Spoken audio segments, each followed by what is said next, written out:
Hey everybody, welcome to Live with Laura, Business Planning 2020. I am so excited to be with some people today and to have some fun. I love face painting, but I also love business, and so this is going to be awesome to spend time together and to talk about these essential things. Before we jump into a lot of the things I have prepared and answering the questions I've gotten, I want to let you know a few things. Feel free to ask questions at any point, or even if you're watching this recorded, throw on comments and I'll respond to them. So we've got plenty of time for questions. But I want to show you just a few of kind of what to expect going in today. So let's get started. Business is awesome, but it's really complicated in face painting to not get it all muddled. So I want to show you just a couple things. In my world and life as a face painter, I split my business into 4 parts. And this really helps me be more successful, I feel like. The first part of face painting for me is the art itself. I love looking at new designs and finding new designs, and that really is the bulk of what we do on the channel. So we love to look at here, let's get a smaller size here. We love to look at the art. And then next there is the business. Art in and of itself is kind of a hobby. Once you start trying to make money, then we have the business. So we've got the art and the business. But then there are 2 more really important parts that I love to include. So we have the community, which that's what we're doing right now. We're together and we're learning and we're talking. So we have the community. And then last but not least, we have the self. And I'll show you why that's so important. Each of these connect to each other. And so as we look at it today, we are focusing on the business. And you guys are going to get so tired of listening to me talk about all of this. So we have the business here in the middle, and that's what we're focusing on.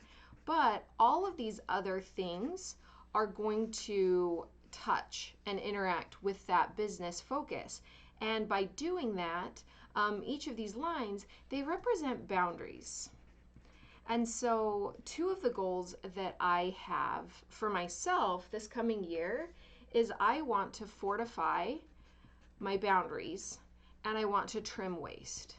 And I feel like those 2 things are really what is going to help me have the energy and move forward and not get so discouraged. Because I feel like when I get discouraged, it's usually because I've messed up one of those 2 things. Okay, so there is the first thing to take a look at. And We've got an I'm here from Angie Miranda. Hey Angie, welcome, welcome. I am going to just redraw our fun little triangle so we can remember what our focus is for today. And then I also want to look, okay, so this sounds so cliche and old, but we're building goals, right? And a goal not written down is merely a wish. So grab paper, we're going to do a lot of writing today. Goals. And then on a separate page, I just want us to be aware of bucket list. And the difference here between these 2. The difference here between these 2 is that we've got, these are things that we really want to have happen, and we're moving forward and we're being strong and we're saying, hey, this is really important. This is my development. This is where I want to go. And a bucket list is like, hey, guess what? I want to do this thing. Okay, now I have both. I would expect that you have both. And just making sure, because at the end of the day, if something on my bucket list hasn't happened yet, that's totally fine. But at the end of the day, if I'm not reaching my goals, I want to change how I'm going about my life. I want to change what I'm doing and what I'm focusing on. And so there's kind of the difference there. Okay, so I feel like we've got everything in place. We're ready to talk about business, which is why we're here. And then just to give you the little heads up, so one of the goals that I have for my business is I want more teaching. I love sharing everything that I have. So this is a part of my 2020 almost. 2019, 2020, is to be able to teach. And there are a couple ways that you guys can support me in that. Watching is awesome. If you want to super chat, all that means is it's a great way to donate to the channel. It helps us cover the costs of new equipment and, you know, lighting and all those fun things. So that option is there during a live feed. If you're watching this recorded and you want to support the channel, we would love that. You can always Venmo us at Fairy Fox. Lara Pennock, that's going to be how you find me. But anyway, enough about that. Let's get in. Yes. More watchers we have. Donna Moody, hello. So excited to be live with you. Rachel Coley, hello. Sarah Quadja. Sonia Nguayante says, Hola desde Mexico. Oh, hola. Wonderful. Guys, I'm so happy you're here. Okay, so we've gotten some questions that we're going to go over before, and then feel free to put them in. But first, I just want to share with you what my goals are for 2020 for my business. I went through our little thing here, and I went into each section, my art, my business, my community, and myself, and I put up 4 goals in each. And so I'm going to just tell you what mine are so that you can know I'm doing this too. Hold on, I dropped something. And you can see kind of what, and then I'm going to show you how to do some of these things. So my goal for my business this year is I want to be consistent. I want to, as I'm uploading YouTube videos, as I'm answering YouTube comments, as I'm putting things out on Facebook and Instagram and, you know, locally, as I'm trying to find new work, I want everything to just feel like it has a system and a pattern. So that is my major goal. Now, what are my 4 sections under that major goal? Online sales, passive income, name recognition, which has to do with branding, and we can talk about that, and then my in-person art. And that's what I think of when I think of our industry. You can go and you can get all kinds of digital media, which is amazing. You can go to Etsy and get all kinds of crafts, which are amazing. But when somebody hires a face painter, they're getting an in-person artist. You cannot do that online. It has to be there. You have to connect, and I love that. So those are my 4 sections. I want to be consistent in all 4 of those areas.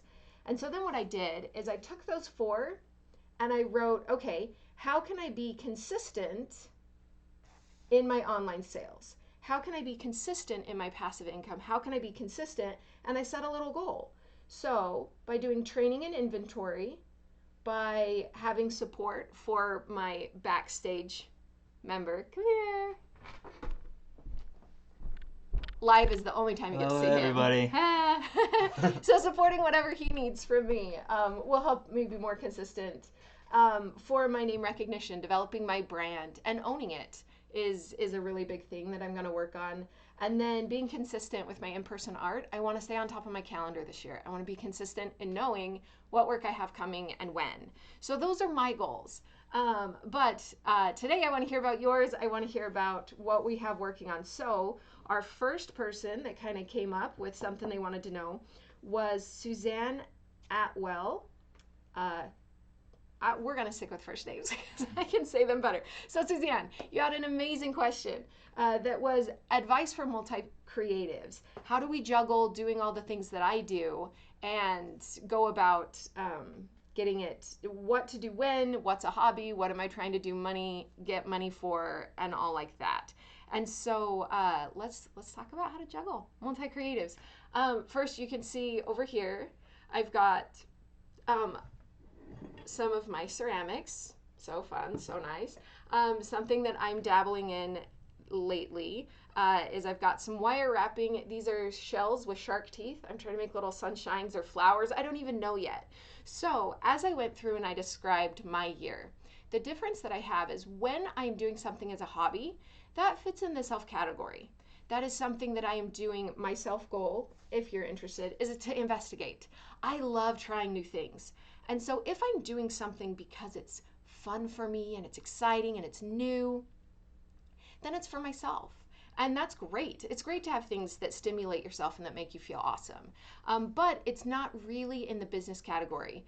The business focus for me, the whole reason I'm doing it is I want security for my family, and that comes from having a stable income.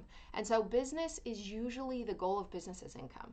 So what are we looking for income, and what are we looking for self? So if you can ask yourself, why am I doing this? It really comes down to the why. Why am I doing this? Well, I'm doing it to make money. Okay, this is a business, something you want to pursue. And if you're doing it as, why am I doing this? Well, because I just love it. That's really why. Well, okay, then that's a hobby. But when you have something, because you can sell things for your hobby, that's not a problem. Hobbies can make income, that's great. But how do you know if you have a certain art form? Do I want to sell it or do I want to just do it for fun? And this is what I found over and over and over to be true in my life. How hard is it to sell? I I'm not a salesperson. I love talking to people. I love interacting, but I don't like going up to somebody and saying, "Hey, welcome to the, used car lot. I want to get you in a new car today." That's not me. I want to help you understand what is it that you want, and I'm going to get you there. And so with face painting, that's exactly what we do. With henna, that's what we do. With balloon twisting, that's what I do. It's just this, hey, what do you want? I got you covered. And so if what you are making or doing, if what I'm making and doing is something that is easy to sell, it's something people are looking for, that falls in my business plan because I can excitably, consistently give them that. With ceramics, I feel kind of bad about myself every time I sell my ceramics. I have people lifting it and holding it and loving it and then setting it down and walking away, and I feel rejected. Okay, so I'm being rejected? Ah, those are self problems. Those are not business problems. The business problems are maybe my price point is too different, maybe, or whatever. And so by having that boundary and being like, okay, this is self stuff. So how do I sell my ceramics then? Well, I have an awesome gallery where I drop them off. They price them, they sell them. I sometimes get a check in the mail for some money, and that's great. It pays the costs of me making them pretty much sometimes. but anyway, so that's kind of I hope that helps, Suzanne. So We've got Only in Your Mind, listening, 3 Downey, so glad I made it. Emmanuel, love your work. Carrie Sparango responding to this. Such a great question. I'm in the same boat. I paint everything and it's a challenge to find my number one niche. So interesting. Thanks for doing this live. Oh, wonderful. Okay. Common Great. problem, I think. it really is. Well, and that if we can go back to this camera, that I developed something for you, Suzanne, as I was thinking about this, and I thought it was kind of brilliant. So here we go. This is creative power. Okay, this is a button, so we'll make it look like it's popping up there. So this is if you're watching this, it's because you have creative power. And when we use our creative power, when we hit this button, it is a weapon of mass disruption. I don't know if you can relate with this, but sometimes when I go to the craft store, because I have to grab something, I can go in, I can grab it. Maybe I find a couple other things that look nice and I'm out. But if I go to the craft store with my creative power turned on, every single craft item I see on every single aisle, I'm like, what could I do with this? How could I use this? How could I? And all of a sudden I'm inventing all these projects that I don't have time for, that I don't, especially if I'm like getting ready for a show and I'm like, oh, I could make grab bags for the show and I could have this different thing turned on for the show. And all of a sudden I'm disrupting my life. And that I feel like is what happens to us multi-creatives, is we have this mass disruption happening in our lives, and it's because our creative power isn't being contained to the weapon, and we're not aware of when it's turned on and when it's turned off. And so by being able to channel ourselves into, okay, I want face painting to be amazing this year, then anytime this other stuff is happening, write it down and be like, someday I'm going to do this and this and this and this. And you'll get this crazy long list. And then a week later, you'll be so glad that all of your creative power is centering in your face painting, and that it didn't turn into pet portraits, or that it didn't turn into the table covering for a dinner that friends were coming over. I mean, creative power, it is awesome, but it's disruptive. And so being aware of that, being aware of, oh my gosh, my creative power is leaking, like keep it in, like keep it, and then if you're not feeling it one day, you can be like, that's okay. No creative power today, I'll resume for tomorrow or whatever. But be aware of that creative energy is awesome. But you can even see, so this is my journal and it has all of my goals and stuff written. But okay, so I have this cute little house, my 2020. Maybe you can, but do you want to? And that's something that I'm trying to focus on, of like, okay, Maybe I can, but do I want to? And so obviously, as face painters, we want to face paint. And so that is what we are going to now focus on is how do we 2020 face paint? What is it that we can do? We got more comments coming? Three Downey says, Okay. oh my goodness, I'm not allowed to go to Hobby Lobby alone.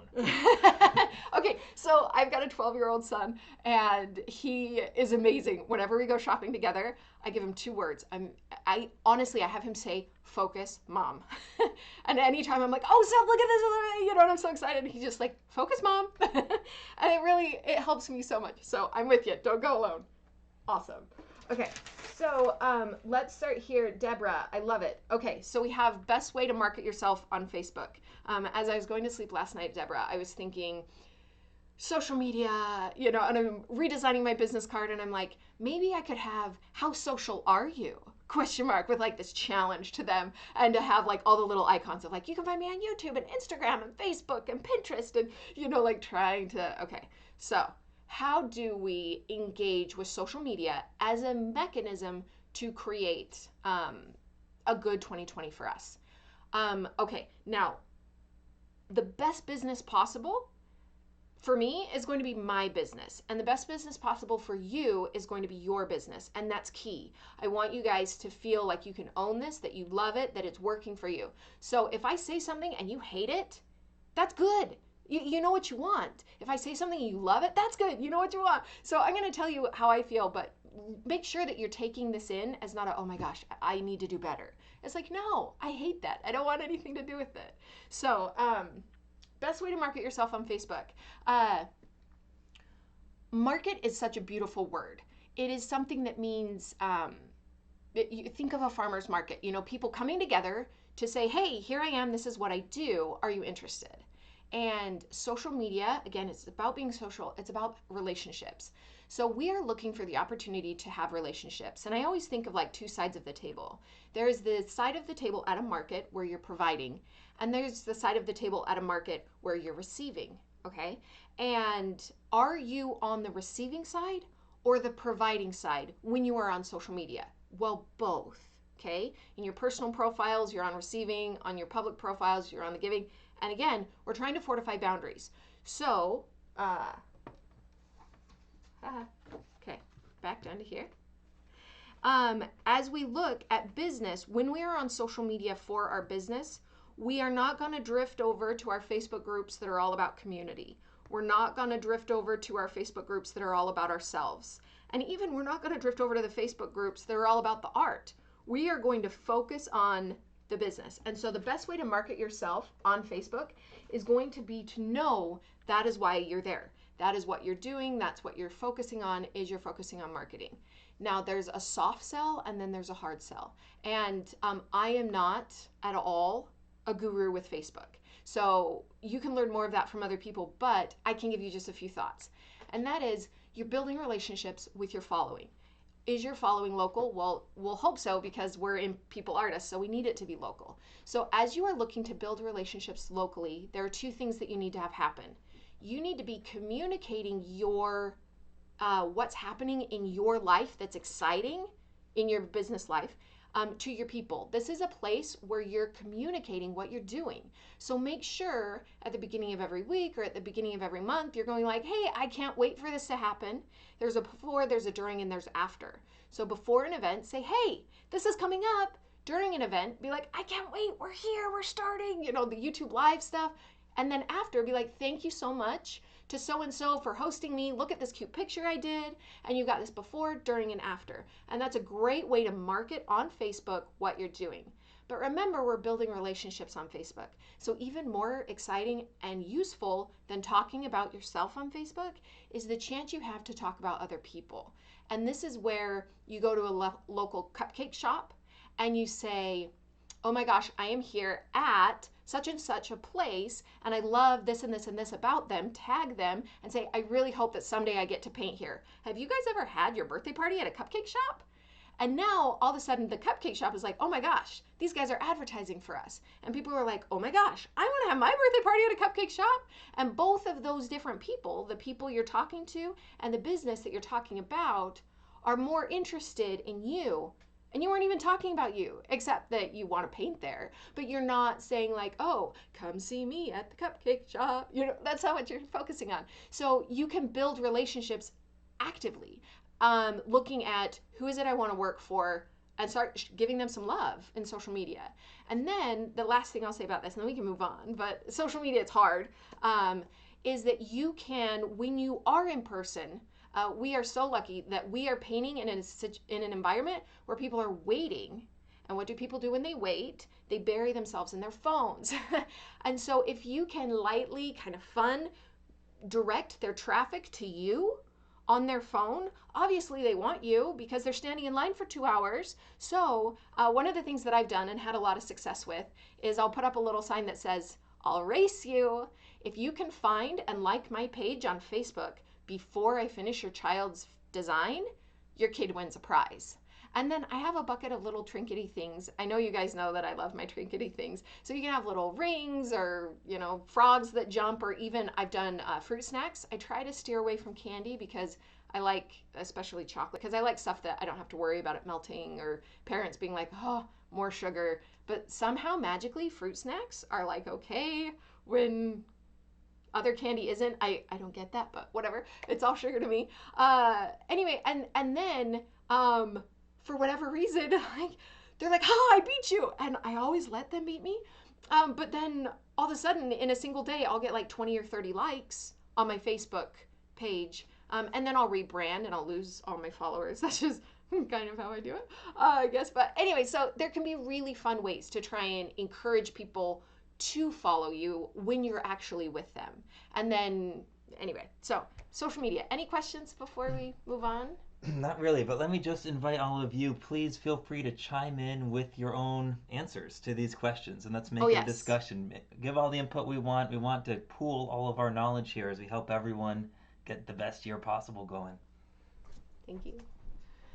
And then I would just say signs are also really useful because I like to talk about sparkles and pink and colors, and so I would rather have a sign that says "Follow me on Facebook" than to have to say to every single parent, "Oh, and do you follow me on Facebook? Do you? Do you? Do you?" That's not me. Okay, Okay. so we've got Rachel Coley. I've never heard in words who I am, as well as you have described with the button in the picture. Hey, yay! Yes. We've So got a true. hello from Florida. We've got a best wishes to all the face painters for the year to come. Excellent. Only in your mind. Great questions and answers. Very helpful. Oh, wonderful. Okay. Perfect. Well, yes, social media, it's a killer. Okay.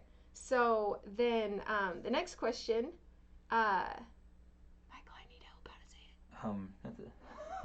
I don't know how to pronounce it either. Okay, I'm Miss going to give you a new Cortez. pronunciation. Oh, Miss Cortez. Yes, excellent. Okay. Did you, do you pay for advertising? Oh, and back on social media. Do I ever pay for a Facebook ad? I had somebody else ask me that. And I do. I will. I will pay for a Facebook ad if it's a very specific thing I am trying to get a message across. So if I'm setting up shop somewhere for Halloween and I'm charging $50 a face or something, that would be a very good face paint. Then I will make it a Facebook noise and I'll throw a little bit of money to it. But for the most part, I don't. So there we go. Okay. So did I pay for advertising? Can we come back down here, Michael? Okay. This is a great question. And I'm going to change colors because I can. And we're going to go green. Can you see that? Good? Okay. All right. So here's something that I want to kind of show you. And again, I am somebody that works with systems. I don't know if it's because I studied science or if I studied science because I work with systems, but this is something that helps me a lot when I'm trying to visualize. So here we go. We have a little pyramid. And the bottom of this pyramid, oh, thank you. The bottom of this pyramid is our time, okay? And we all have the same amount of time. And that's light for me, so I'm going to switch colors. So we have the time. Then as we use the time, we are building skills, okay? And everybody, all of us together, we are together, we have spent our time to develop face painting skills. We use those skills to do work, okay? And that work is painting people's faces, it's developing our Facebook profiles, it's whatever.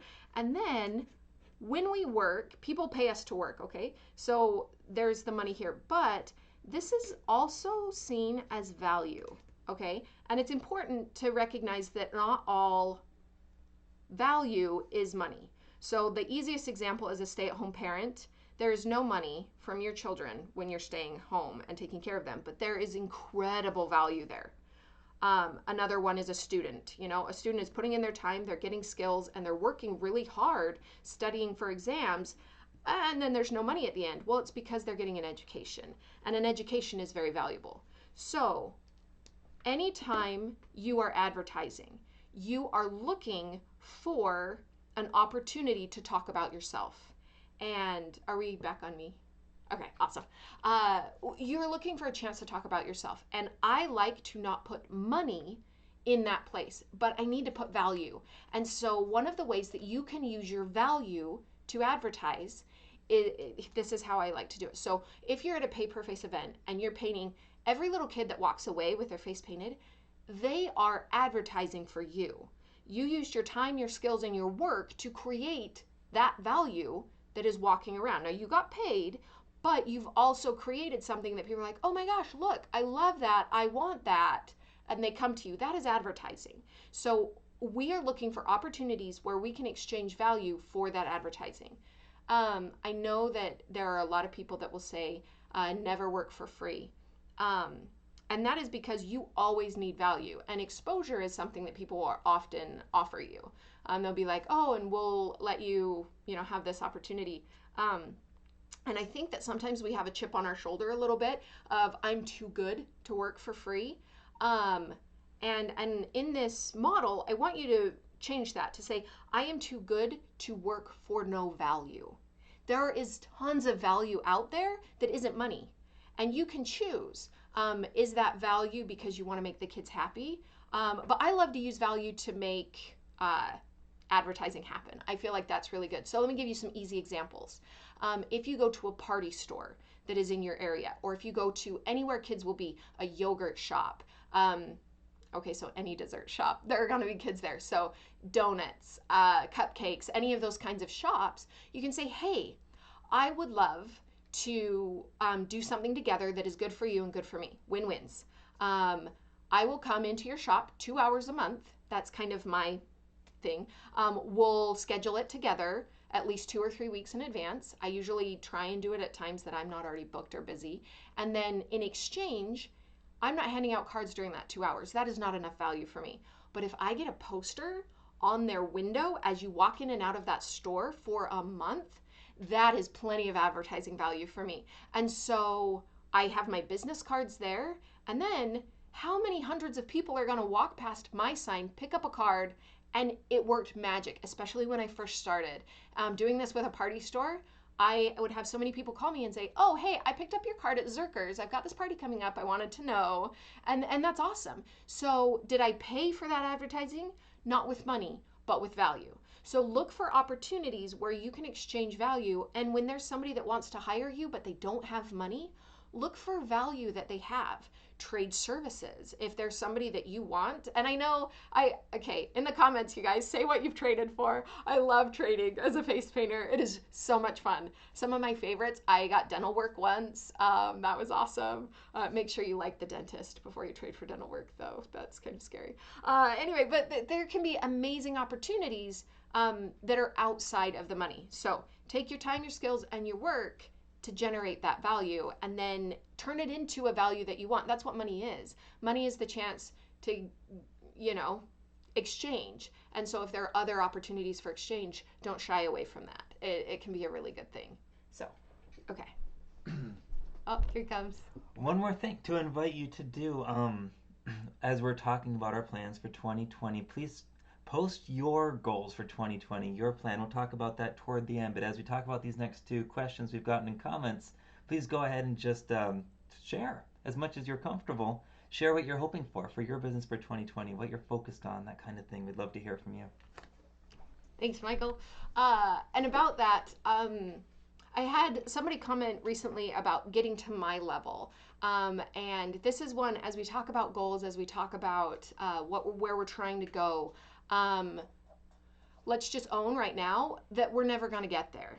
Okay? Because as soon as you reach where you're trying to go, your vision will have expanded to another level. We are beings of progress. So look for progress, not perfection, and thrill in that. So awesome. Okay. So, Michelle, you ask tips for face painters trying to get bookings. You move to a new area. So, there was one right there about getting out there. We're going to take a quick second and I'm going to show you my marketing material. And I'm going to talk about how I use it. So, here we go. Okay. So, I don't have one for balloons, but I have this card. Are we in the frame? Okay, so this is my business card. It started as a joke. I made it to market to restaurants, and we've got another question about restaurants. We'll talk about them too. But I made it to be able to walk into a restaurant and hand them something. And then it was so effective, and because I'm all about value, I don't know if we have any more value finders out there. But of course, it was cheaper per piece to buy way more. It also costs a lot more money. But so I ended up with so many of these. I started using them as my business card, and it's been hilarious but fabulous. So, okay, so here's my work. You can see it. Yeah, oh my gosh, you're a good face painter, whatever. But then on the back, instead of this little tiny spot to talk about myself, I've got this giant spot. So I've got a nice big logo.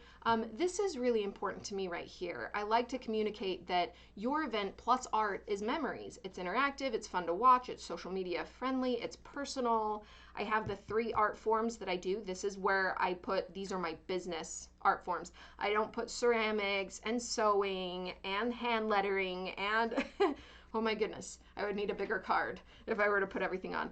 And then I don't like to talk about myself when I'm marketing. And so here's a little tip. Have somebody proofread this for you before you do it so they can tell you need little marks so people don't think I'm talking about myself. But here's just a little quote about me from somebody else. And then a picture of me and the contact info. So this is awesome, and it's useful at birthday parties. I pull these out and I let the kids carry them around, and I tell them you can have anything you want. Here are some ideas. And before, when I would say you can have anything you want, what would often happen is whatever the birthday kid got, everybody got it. And that still happens, but it's only like half and half because some of the other kids see these options and are like, oh, that's what I want. So this is a postcard is what this is. I get mine on Vistaprint. And if you were to buy 500, I looked up numbers because I thought you guys might be interested. You're looking to spend about $0.25 a piece. If you get 2,000, you're looking to spend about 12 cents a piece. But if you sign up for their email alerts, it is very rare that I will not have a 50% off thing. And so that takes my 12 cents a piece down to 6 cents a piece. And at 6 cents a piece, I am happy to have every single one of these walk away, even if it's in a 2-year-old's hands. I've had people come back and tell me that their little girl carried it around for 3 days. And, it's not a, oh my gosh, I have to be really careful with these business cards and put $1 into each one. Because really, one birthday party or 2 birthday parties or 3 are going to pay for the 2,000 flyers, and that's good. And if you're buying 2,000 flyers, make sure that you really like it. Don't rush the design. Pass it out to a few of your friends. PicMonkey or even Vistaprint has a template designer. You can design your own, or you can pay somebody to design them. Again, know who you are and who you're not. But then you can take these flyers and you can drop off a big stack of them at the playland and at the preschools and at the, and go around and use them as marketing material because that's what they are. I also have a smaller version here that is a little henna one. And then on the back, I have all of the how to take care of your henna. This is what it looks like. This is what the stain looks like. And then like some examples of when to do it, ladies' night, date night. And then when you're doing henna, you can actually pass them out. I, on a business card at one point, had how to wash it off instructions on the back of my business card. And so that kind of encouraged me to pass those out. So there are lots of different ways to market. One of the biggest ones, and I was going to have it on and I don't, but getting a name tag. If you go to a local trophy store, you can get your business name, your logo, but a name tag is not about your business. It's about you. And so the biggest font should be your name. But then have the fun to put underneath it whatever you want. So you can be a mermaid designer, you can be a unicorn hairstylist, you can, whatever you want. I usually keep it simple and it says face painter. But by having that name tag, you can wear that everywhere. I know I learned this from a photographer friend, Levi Sims. His work is amazing if you want to check him out. But it was awesome because he just had this really slick, professional looking name tag, said photographer on it. And then he's at the grocery store and people are like, oh, you're a photographer? And so how nice to be able to have people know you're a face painter. That's a thing. And you're like, oh my gosh, yes, here's my business card if ever you need a face paint. It gives other people the chance to talk to you. And having a name tag, I've loved them ever since I got my first one at 16. And I had the lanyard and the thing that said Laura on it. And I was a shoe fit specialist. And it was amazing. And yes, I can fit a shoe to your foot like nobody's business. But it was awesome because it gave people the chance. It broke a social barrier of you can't talk to me. No, you can. My name's right here. You can even call me by my name. I'm giving you permission. I'm a safe person. So whatever reason, that gives people permission to talk to you. So get a name tag. Trophy stores are a great place to do it. And I think they're like $6, $12. It's not very expensive. And it's a really unifying look too. If ever you're working with a bunch of face painters, to have everybody have name tags. It's nice. So, okay. Another question we have here from Amanda. Our thoughts on getting more restaurant gigs. And so that is a great question. And we will talk about getting more restaurant gigs. I want to talk about how to get more gigs in general, and then we will narrow down to restaurants specifically. So obviously, business, making money, how to get work. And I want to start with price. Okay, how much do you charge? This is one of my favorite questions. And join me in smiling a little bit if this is familiar. Somebody will ask that question on a Facebook group or blog, and you'll get all these fluffy answers that are like, look at your market. And, and like nobody will say, how much should you charge? Because it's a complicated question. And so what do? Well, you got to look at your market, right? No, let me tell you. Face painting professionally is a professional service, okay? And so look at what it costs for a professional to come to your home. I'm sure you've had a repair guy come to fix your washing machine or to fix your car or whatever. Somebody's come to your house. Anytime you make somebody come to you for a professional service, there's always like a diagnostic fee, or like for them to come, it costs like $50 to $75. Like before they even do anything, that's how much it costs to come. Okay, and one of the things that people do, especially when they're starting out, so Michelle, well, no, you're not starting out, you're just in a new area. But yeah, when people start out, they are intimidated to charge a lot because they're not as good as some of these other painters. And what I want you to realize is that 50% of your fee is to show up, pretty much. Okay, and I'm making up numbers, but here we go. So 50% is to show up. And then the next 25% is to have all the right stuff. Did you bring a director's chair and a table and a stool and choices for the kids to pick from and professional paint and whatever? Do you have the stuff? Okay, you've got 75% of a professional rate. The next 10% is, are you insured? Do you have a Facebook page? Are you putting in the time and energy to do this professionally? Okay, there you go. Now you're at 85%. Next 5% is how they heard about you. Are you doing what it takes to get hired? Well, you should be paid for that. So there's 5% of your rate. And then the last 10%, that's your quality. So if you're brand new, yeah, maybe only charge one of that 10%. So you take a professional's rate at somewhere between $100 an hour and $150, maybe $75. We'll give you a bigger range. $75 an hour to $150. If that's the range of most professional face painters, then you belong in that range. And are you amazing? Well, then you're up towards the top of the range. Are you brand new? Well, then you're down towards the bottom of the range, but the range is still a professional range. And that's kind of what to do. So now that we have kind of an idea of what we should be charging, how do we get people to pay it, right? How do you get people to pay that? Well, first of all, when you say your rate, don't apologize. And don't have to think about it. Make those decisions before, because if somebody asks you, oh, how much does it cost? And you go, uh, well, it, they're going to think, I don't want to hire this person. She doesn't know how much she costs. You want to know how much it costs. So you're ready with your answer. Now, how do you find the people to talk about? I've got something cool to show you. Michael, can you swap cameras Yep. for me? All right. I have something cool. All right. Now, I lived in Vegas when I was in high school, and you gotta love it, right? Now, if only I could do the flip part. These are business cards from local businesses around me. Do you know how anxious we are to get our business cards in people's hands? That's how everybody feels. This is business. So now, from just a couple of meetings, I can talk to Lindsay, I can talk to Kimberly, I can talk to Tyler or Barrick, or, you know, we could go through this whole stack. These all represent a different person who is anxious to engage. Okay, back up to my face. Who is anxious to engage in a business relationship. Now, are they looking for me to spend my money? Yes, they are. But they are also looking for collaborative opportunities. And so if you can identify, and okay, time to push the creative button, power of mass disruption. Take that stack of business cards. You can get them from the Chamber of Commerce. You can get them from, you go to these local businesses, even if you're just shopping and you see a business card, pick it up and then push your button and think, how could I work with this person? Not how can I work for them, and not how can they work for me, but how can I work with them?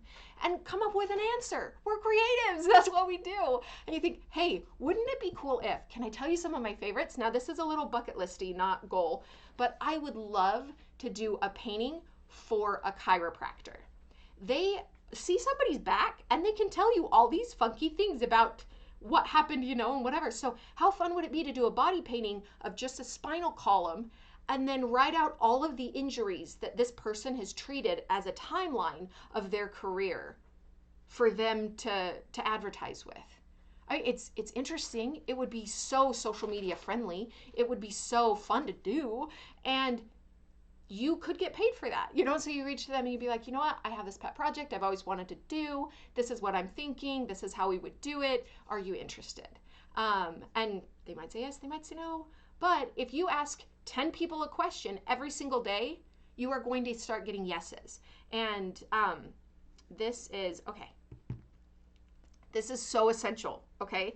If nothing else, well, I hate when people say that. I'm not even going to say that. But I want you to realize something here. Okay, this is a little platform, little rowboat, raft. We'll make this a raft. I like rafts. Okay, so we are out paddling in this sea of business, okay? And all of the people that we want to talk to, here's some business card fishies. All right, they're all down here in the water. And we can do two things. We can go and drop our business card off as bait. So we're going to have this little bait business card and hope that one of these fish bite. And that is what we do when, oh, thank you. That is what we do when we go to the playland, like I said, and we drop off a stack of our business cards. We're baiting people. We're being like, here I am. If you want me, pick me up. So all these fish kind of go around and they look at your business card, but it's really hard to get somebody to bite that way. And so we have another option, and that is, oh, I'm the same color, dang it, as the water. That won't work. We have this opportunity to jump out of the boat, movement marks. We're jumping out of the boat and into the water, and now we are down here with the fish. And so instead of just swimming with the fish, and instead of just waiting for them to come to us, instead of just waiting for them to come to us, we're going to them, and that's awesome. But this is the piece. This is the whole reason I want to show you this. This will make you drowned. Okay, you will die if you don't recognize how hard this is. So you can see all of the business cards that I have used probably 2 of them so far to actually go. There are so many fish in the sea. This is the place where people get discouraged and you feel like, oh my gosh, I will never, you try, you go up to two fish and they both say no, and it's this exhausting thing. So, what you need to do is you need to recognize I'm underwater here, and you need to set goals and limits, and you need to not look at all the fish in the sea. You can go back up to me. You don't need to look at all the fish in the sea. You need to look at the two that you talk to. And what did you learn from those interactions? Why did they say no? Were you too expensive? Was it just not something they're interested in? And then once you find somebody who says yes, why did they say yes? Was it a perfect fit for their niche? And then you're like, okay, who else is in that niche? It's something that you want boundaries, okay? If we go into underwater, what do we need to do? Well, a scuba diver has to be aware of how much oxygen is in their tank. A snorkeler has to be aware that they got to stay on the top of the water. Take the time to understand your limits. For me, my limits are I need to be alone when I am having these conversations. If I am calling somebody and one of my kids is there talking to me, all of a sudden I can't handle it. I go crazy because I'm like, shh, I'm on the phone and I can't hear them, and then I'm not, and it's awful. Okay, it's bad. So I know I need to be alone. I know I can handle about 5 calls before I am drained. And so I only do about 5 at a time. I also know that I expect most people to say no, and that's okay. I go in with the expectation that they're saying no to the face paint, not to me. And if I'm saying something and they're saying no to me, all of a sudden I'm in my self triangle. Okay, we're just gonna review real quick our triangles. So today we are focusing on the business. We have the self, the art, and the community. Thanks, Michael. So in this business, when we are talking to people, we are looking for win-wins for businesses. We are suggesting to a business, hey, this is a great opportunity for me. Is it a great opportunity for you? And it is okay for people to say, no, it's not. You can be like, okay, thought it was. Never mind. Love you anyway. See you later. And keep going and looking for those win-wins. And then, there's a local toy shop, and I've tried 3 or 4 times because, oh my gosh, it's a toy shop, and it would be so perfect. And they're just not interested. And it's hard for me to take no for an answer, but I've started to get there. But there is a local noodle shop, and they say yes to me. It's a win-win. And so it's like, okay, sweet. I think I'm a better fit to toys than I am to noodles, but I'm looking for business relationships. And the relationship with the toy shop is not a win-win. And the relationship with the noodle shop is a win-win. And so that is where I want to invest my business time for my business relationships. And I want to be clear that this is a business relationship. It's not a self relationship. It's not a community relationship. I'm not out there saying hi to the community. I'm out there looking for business relationships. Now, is it great to have a community? Yes. And is there a business community? Yeah, we can draw a whole nother triangle, and I will some other time, where we look at our art communities, our business communities, and our self communities. Because the triangle, I don't know if you've seen, when it's in a pyramid, it's cool because they all touch each other. But we want to look at these opportunities, and what are those business opportunities? It's a good time to bring up Vanessa Busby shared one of her goals for this coming year, and it is aligning with companies who have the same goals, motivations, and ethics as she does. Excellent. I love that. I love absolutely. Who said that? Vanessa. Vanessa, I love that you focus on ethics too. I've only had to walk out of a job once, but I went to this concert. You think, oh, concert, fun. And it was targeting preteens and encouraging kids to take clothes off, and it was terrifying. I was terrified. I was terrified as a parent. It was bad. And so it's great to know who it is you want to work with, and who it is that maybe not. So fabulous way to have that direction. And she also just added, thank you for validating how we must value our worth as an artist and not apologize for it. Success comes from self-belief, work, and dedication. For past 15 years, I've been doing what I absolutely love. Hey, congratulations. That's amazing. Back to our little fishies. Again, look at the fish that you've caught. not the ones that are still in the sea. The whole bird in the hand is worth two in the bush. Um, for me, I need, this isn't a want, this is a need. And again, this is understanding myself. So we'll talk about it more when we focus on the self, but with the business to self barrier, um, I need recognition. I need to know I'm making a difference. I need to know that this matters. And so finding ways as you do your goals, remember that these goals are for you. And so if you need to go and buy Andes mints and you have them in a special place in your house, and every time, not you get told yes, not you land a client, but every time your phone rings for your business, that's amazing. Somebody found you. How cool is that? Or whatever your goal is, you get an Andes mint. Make time to recognize yourself for your successes, and that will help you feel like, yes, because if you were to work for somebody else, there's all kinds of recognition systems built in. But when you work for yourself, you've got to build that in for yourself. Um, okay. Uh, any last questions? I've kind of got through what I had. But I have to show you guys something really fast. So anybody that has a question can type it in now and we'll go over them. But I have to show you something cool that I got for Christmas. Look how cool these are. Maybe you've seen them, maybe you haven't, but I'm not a huge Lego person, but my family is, my husband and kids. And so I finally found a Lego set that I wanted. So here she is. We have a face painter Lego. I didn't know they knew we existed, but you can come and you can paint the face and whatever.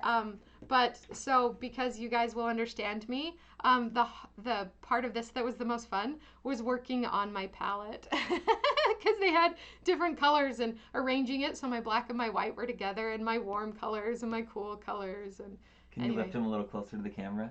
Oh, yes. So here's the palette and here's me picking the hairstyle that I'd probably wear at work. I am never this dirty though. I need to change the clothes because I don't have paint splatters on my work clothes. Sparkles, yes. Paint, no.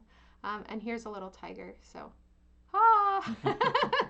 Anyway, so that's something that it made me happy. And if I'm happy, then I work better. So it's awesome. Okay. Do we have any questions? Yes, we have. So we'll get to people's goals. We'll share their goals in just a minute. We can talk through them. They're wonderful things everyone's been saying. But we do have a question that just came up from Jennifer Wisley. How do you and your husband work together and take care of each other while building your business? Let's have Michael answer that question. Michael, how do we work together?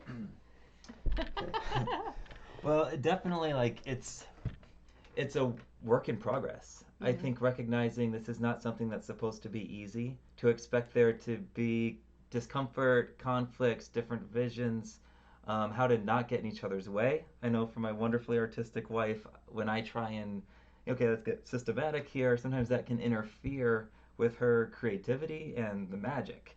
And so learning how to let her shine and still be helpful, I think is a big part. I think her appreciating what I bring and making me feel like this matters, this is valuable, feeds me. And so just respect for each other's skills and the ability to talk through when something is working, to not see something not working as, oh no, this now means the partnership isn't working. No, it means that there is a problem, that we are two smart adults that care about each other, and we can find solutions. And those triangle boundaries, realizing when there's a business problem, it's not a personal problem. It's not, I'm upset with you. No, it's, this isn't working. But the one thing that I would add to that, how we work together, it's amazing because we walk through life feeling like everybody's like us. And when you realize that other people are different, it's amazing because when I'm doing a job, I have all of my own strengths and my own weaknesses. And Michael doesn't share my weaknesses and he doesn't share my strengths. And so when I try and share something that I could do better myself than he can, it's kind of silly and I'm probably going to be frustrated. But if I take one of my weaknesses, like video editing or staying on track, And I just give that to him, and I'm like, hey, honey, will you unload the car and put everything where it goes so it doesn't sit there for a week? It gets done, and that's awesome. And so finding out what they can do to build you because you can't build yourself, that's really nice. And then being able to have somebody that has your back. Business, it's hard, it's intense, and there will be situations where people behave inappropriately and they say rude things, or they say things that are less than rude, are clumsy. Business people, it is rare that they have met one of you before. And so just recently, I've been interacting with my business community locally, and people will say, somebody said to me, what else do you do that we might want to network with? And it's like, we don't want to network with a face painter. What else do you do? What else do you bring? And it's just like, oh, you're not educated. Let me tell you why you need a face painter. And so I don't know if you've seen, I just put up on Facebook a trailer that I put together, that Michael put together, that I put together, that we put together, that really says this is what I do and why I do it. And that gives people the chance to be like, oh, wow. Okay, yeah, I can see why that would be useful to have that magic in my space. Okay, yeah, let's make that happen. And just as we go through looking at goals and setting mini goals and all of this, remember to just be very open and honest in the business relationships is huge. Honesty in any relationship is key. And so if you go into a business and you say, I'll just give you a real life example. On this noodle shop that I work with, when I was first meeting with her, she wanted me to do some work, and I say, that sounds awesome. I'd love to do it. I need you to know I've never done this before. The stuff that you're asking me to do, I think I can, but I don't know. But because I've never done it before, I'm going to do it for pretty cheap. So you'll have somebody that's on board that cares a lot about how it turns out because it's a reflection of me. And I'm not going to do a bad job, but it might take me a while. You know, I'm being very, very honest and transparent. And that can build an even better business relationship than if you try and take a deep breath and be like, yes, I am now a mural painter, when you've never painted a mural. To be able to say, I am a painter, I've always wanted to paint a mural, I see it in this space, this is my vision, this is what I want to do. People are okay to give you that start. That you don't have to be intimidated by owning, if you own it with confidence. Does that help? Make sense? Anyway, okay, so we want to talk about people's goals. What have we got? All right. Emmanuel Staden, I think, who I believe said he was from France. Oh, très Um, bien. practice more. Yes, Have a website with my work. excellent. And be more proactive to get new jobs. Awesome. Okay, I love that. So I'm just going to give you a thought on each one. Not that you asked for it, but I'd love to, if I may. Practice more. That is awesome. One of the things that I would say about that is take down the barriers. There are so many barriers that keep us from being able to practice. And so if teardrops are something that you struggle with or that you want to develop, figure out what it is you want to practice. Be really specific in your goals, and then get a cake of paint and a paintbrush, your line work paintbrush. And before you do any dishes, do line work all over the inside of one arm, and then do your dishes and wash it off. And it can be a way, if you tie it to something else, maybe before you brush your teeth, you have a cake of paint and a paintbrush, and you do teardrops up and down your arm, and you're doing them in little bits all the time, but you don't have to get out your kit, you don't have to clear off the kitchen table, you don't have to find a kid to paint on, you know, like all these different barriers. And then definitely practice those skills too, but find ways to bite-sized practice can really help with that. Website, do you have a Facebook page? Facebook or Instagram is a great way to have like a mini website. And then, yeah, then the baby step to a website is look at creating a landing page. And this is just if somebody types in the website name, then they get just a single page. And think of it like a big business card where you have all your information and you have a couple pictures. And that can be a really easy way to, like, you don't need to have a blog and a shop and a, you know, like a full on page to be able to start going in that direction. And then being proactive. That is so awesome. Good luck being proactive. I have a whiteboard in my studio space, and I like to put up whatever I need to hear. And so, what is it that keeps you from being proactive?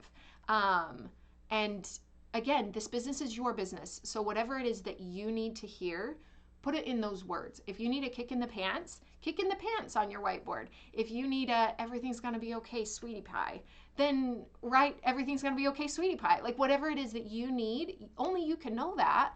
And what is it that motivates you? And say, okay, if I make 10 phone calls this week, I'm going to go out to a movie this weekend or whatever. Make sure you're making it worth it for you to be proactive. If all you're going to get from being proactive is feeling bad about yourself because everybody said no, then you're not going to ever be proactive again. So I'm so excited by your goals. It sounds like a fabulous 2020. Three Downey, who, by the way, says, I totally bought that Lego set just for me. Mine has a balloon animal too. Yes, we have the same one. I love it. That's so fun. She said she's making herself that goal reward chart. She loves that. Loves that you named her distraction syndrome. But here's her goals. To progress. She wants to launch her business. She Awesome. says she's always volunteered up till now, and now she needs the business itself to support her habit. Excellent. Well, I can't tell you how much I love that the business lets you write off your expenses. That is like one of the best perks of going from hobby to job. I love that. No, Three Downey, going in, you are going to now run into a whole lot of new pressures and downsides. Business brings with it its whole thing, and just know it's totally worth it. You're opening a lot of new doors, and there's going to be good in those doors, and there's going to be less good in those doors. But I think it's totally worth it. And so take them together and see, is this what I thought it was? And be really open to interpreting and don't feel like, as you progress, you're leaving your old self behind and you get to meet a new self. And that new self may thrill and it may hate. Just a silly example, I've never been a fan of corporate work. It is not my cup of tea. And I was working with another artist, and so I was under her. I wasn't under my own name. And she allows her artists a tip jar. And I've never had a tip jar at a corporate event because I'm getting my full rate, so why would I? And she said, this is a private event. She's like, so don't have the jar say tips on it. Don't just have it, a cup or something just kind of tucked aside with $1 in it. And oh my gosh, the feeling like I'm being treated like a vending machine was gone.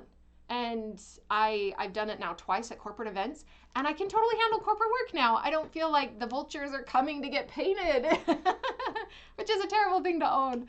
But that's how I always felt. I felt like the vultures were picking my poor little carcass as I'm trying to paint as fast as I can, and the line is just long, and nobody seems happy. And just kidding, everybody's happy, but I wasn't happy. And that one little tweak totally made it for me. So anyway, you probably don't need to hear any of that. We've got a response from Emmanuel. Thanks so much for going through my goals and how you would do it. Could you please quickly tell me how to create a landing page? Parentheses, name of a platform. Oh, we do Wix, I think is the site that we use. And I have like a minimal subscription. I think we pay like $10 a year or something. Like it's just enough that it doesn't have big, this was brought to you free by somebody on it. So you need to pick your name for your website, and you need to find somebody to buy that from. I like using Google domains just because I feel like the day that Google crashes, the world's gonna end, and so I can get my domain there and have it be safe. So you get your domain name, and then you pick a website hosting company, and so Wix is a fine one. And then they have templates that are like already made. So all you have to do is like type in the name of your business. It's very user friendly, and YouTube can teach you anything you need to know. So type in how to set up a web page and go step by step with somebody that's walking you through. And all of a sudden, at the end of one miserable 6-hour day that you had to get a pizza, you'll have a website, and you'll be so proud of it, and you'll be so excited to have people find it. And It's awesome. There's a lot of terminology that can be intimidating. Something like SEO, which, Michael, what does that mean? Search engine optimization. Oh, see, smart people are everywhere. You can find that means that the internet will like your website. So two things you want to be aware of is you want the internet to like it, which is SEO something or other, and then the other thing is that you want it to be able to convert to being seen on a computer or on a mobile phone. And though I mean those are so common now, unless you're working with a web designer that's old school, that's pretty easy. And then here's the other thing. In 2020, I'm gonna challenge you all to find people that can support you because you're going to find things that you're less confident with. And so there's going to be people in your life, Emmanuel, that totally know how to set up a website that are probably like 14 years old because technology is incredible for this younger generation. And so if you're running into trouble, just be like, hey, man, I'll take you out to lunch. Will you set this up for me? And they'll be like, oh my gosh, yes, because they love to do that kind of thing. So don't take advantage of people, but look for opportunities to find win-wins because they're there. When we started, we were using Dreamweaver, and that was my choice. It was, okay, we're doing a website, so let's find the best of the best and most professional program I can and learn all this stuff and buy a big fat book. And in the end, it was trying to keep it updated and learn all that stuff. It was more than we needed. And so we've kind of covered this already a bit, knowing where you're going before you start taking those steps. That good enough, knowing that enough. Sometimes you can get a lot of the benefit for not that much time by not trying to overshoot Yes. what you're trying to do. And we've done a lot of overshooting at times, and it does make your business feel like a runaway train. Yeah.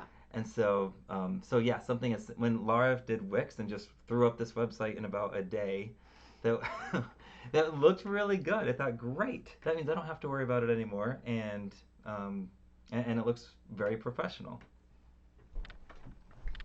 For everybody that is looking for the next step, I would say make sure you're taking pictures of your work.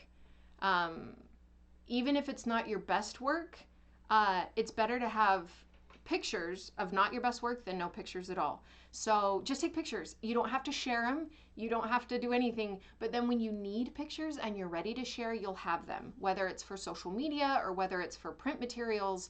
You can't go back and capture something. And so even if, if you've got sports teams nearby and somebody, you paint a sports logo, grab a picture because you never know when somebody's gonna be like, hey, we're having this kind of themed party. Do you ever do stuff like that? You can just send them a picture and be like, yeah, look here, it's so fun, whatever. So take pictures. We got a question from Carrie Sparenga. Since my business name is Murals by Carrie, would you suggest I have another name when I face paint?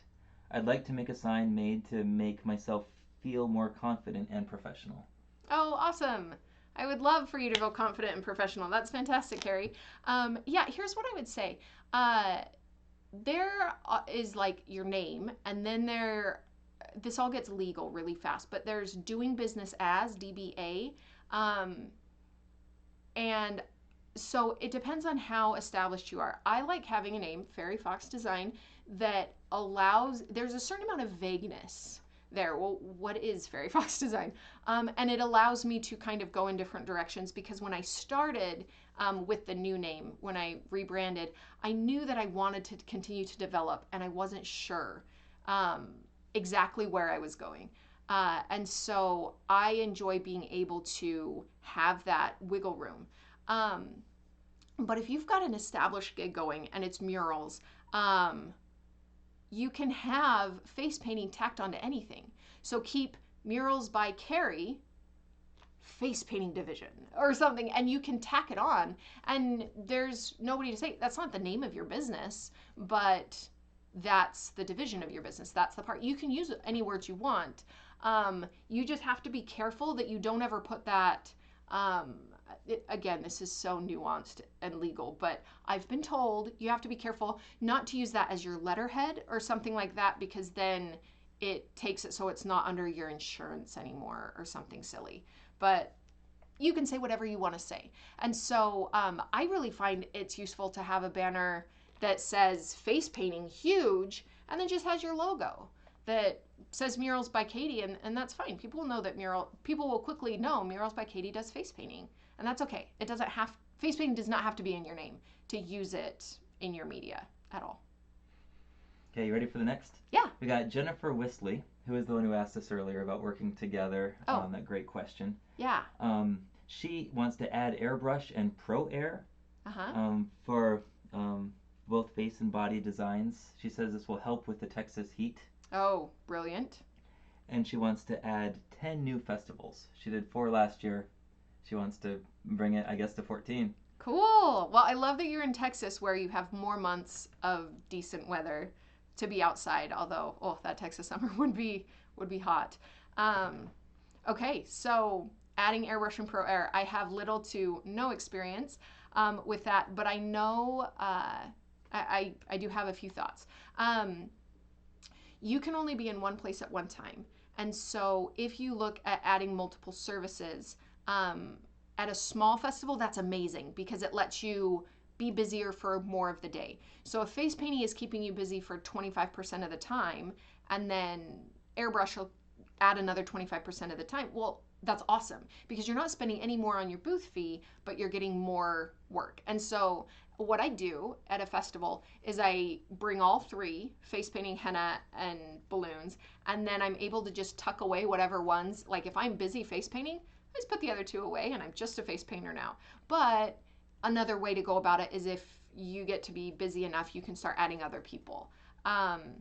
But I know that airbrushing, I'm not sure if you're thinking like body tattoo kind of stuff or if you're using the pro air like as the face painting, which I know is becoming more and more popular, which is awesome. So good luck. I'd love to hear how it goes. This is a great point to tell you guys. I have a Learning with Laura Facebook group if any of you guys want to join. And this is a perfect place to just talk about what we're developing.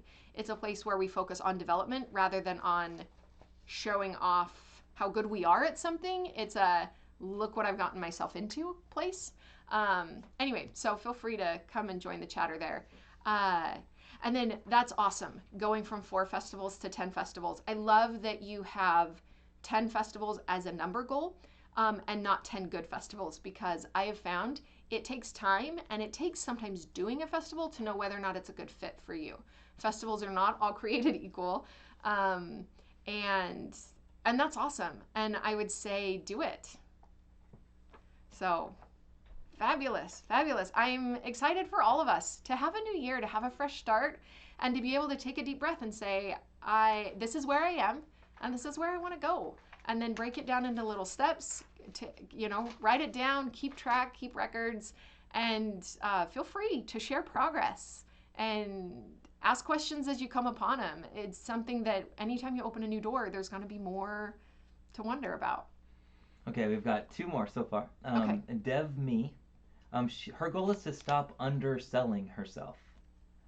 She says she wants to be able to find jobs without dropping prices. She says she keeps being too expensive, but then she wants to show what she can do, and so she'll take the lower rate anyway. Uh-huh.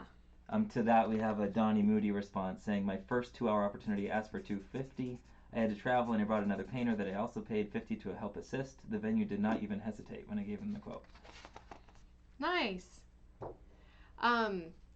That's such a good question of the underselling yourself. And really, I would say, Michael, what did you tell me recently about the sushi shop? Oh yeah, the quality of the sushi shop it corresponds to the quality of fish they throw out. Yes, awesome. I love that. So anytime you are too expensive and somebody says no, you can take that as a mark that you are a specialty item, that you are a better face painter than they're looking for. And there are jobs that you're not the right fit for, and that's okay. Like a school carnival, they're often not looking for professional face painting. They're looking for face painting. Is that something you want to offer? And so you can look at wanting to show what you can do. Sometimes what I would do in this situation is if that price is too high, you can say, well, I'd be happy to work for a lower rate. Let me tell you what that means. And you can take away to where you charge for your setup and your cleanup time. I never charge for that, but if they're going to pay me a lower rate, charge for that time. You can charge for your travel if you haven't been charging for your travel. You can say, I'm going to need a volunteer to manage my line. So now you're not paying for the line manager, they're getting a volunteer to do it. You can say, instead of offering any design they want, I'm only going to limit it to these ones, and I'm only going to do these basic glitters. So you can be just a face painter, not a professional. You know, you can be a less amazing face painter and get paid less. And then they can be like, well, we really want glitter and we really want your amazing work. And you can be like, oh, well, that's what makes up my rate. So you can help them understand what it is instead of sending them on to another painter that will take the job. So working with somebody's budget's completely understandable.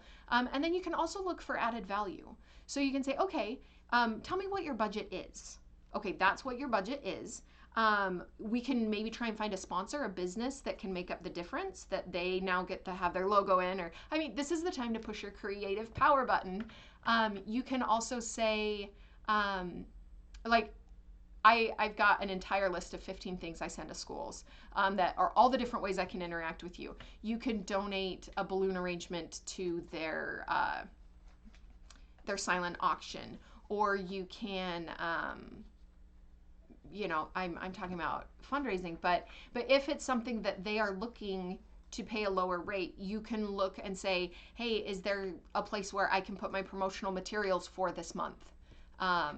You know, or one of the things I've done that's kind of fun is you can say, for every 10 likes I get on Facebook in this 48-hour period, I will knock $1 off my my invoice for you.